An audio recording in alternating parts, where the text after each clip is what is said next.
Orang tua ini adalah ahli kunci terhebat di dunia. Setiap brankas yang ia desain, tidak ada seorang pun di dunia yang bisa membuka. Dia menghabiskan seumur hidupnya membuat 4 brankas legendaris. Mereka adalah Emas Rin, Prajurit Valkyrie, Siegfried, dan Senja Dewa. Sang ahli kunci pada akhir hidupnya bahkan membuat brankas untuk dirinya sendiri. Dia menganggap brankas ini sebagai makamnya, mengakhiri hidupnya sepenuhnya. Dan brankas yang tidak pernah terbuka, akhirnya bersama jenazah sang ahli kunci, dilemparkan ke laut. Meskipun sang ahli kunci telah meninggal selama 100 tahun, namun brankas yang ia desain, selain senja para dewa yang hilang, lainnya masih digunakan oleh Bang.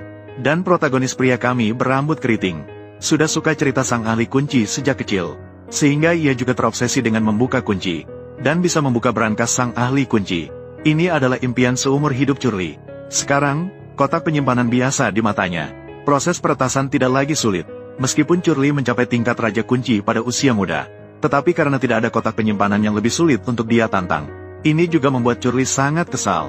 Hari itu, setelah membuka komputernya, Curly tiba-tiba menerima email dari orang asing. Ternyata seseorang setelah melihat video peretasannya, mengundangnya untuk berpartisipasi dalam kompetisi peretasan. Saat itu membuat Curly sangat bersemangat. Tanpa berpikir panjang, dia langsung menuju tempat kompetisi.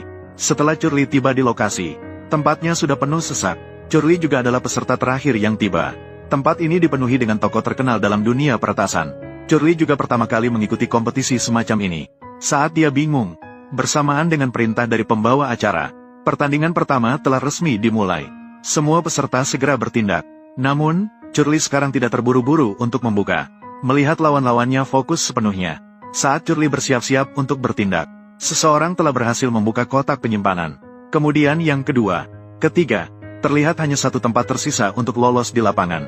Rambut keriting juga mulai serius. Dia hanya sedikit memutar dial kunci dengan santai, dan dengan mudah membuka kotak penyimpanan. Dia juga berhasil mendapatkan tempat terakhir. Kemudian babak semifinal kedua. Meskipun tingkat kesulitan ronde ini meningkat, bagi Curly, itu bukan masalah. Dia masih menjadi yang kedua berhasil membuka kunci. Ini bukan karena kurangnya kemampuan Curly, melainkan karena dia menderita gangguan obsesif-kompulsif yang serius. Dia selalu harus melakukan ritual tertentu sebelum melakukan sesuatu. Selanjutnya adalah babak final terakhir. Tingkat kesulitan membuka kunci juga meningkat lagi. Tingkat kompleksitasnya sekarang setara dengan brankas Bang. Pria berambut panjang segera mulai bergerak.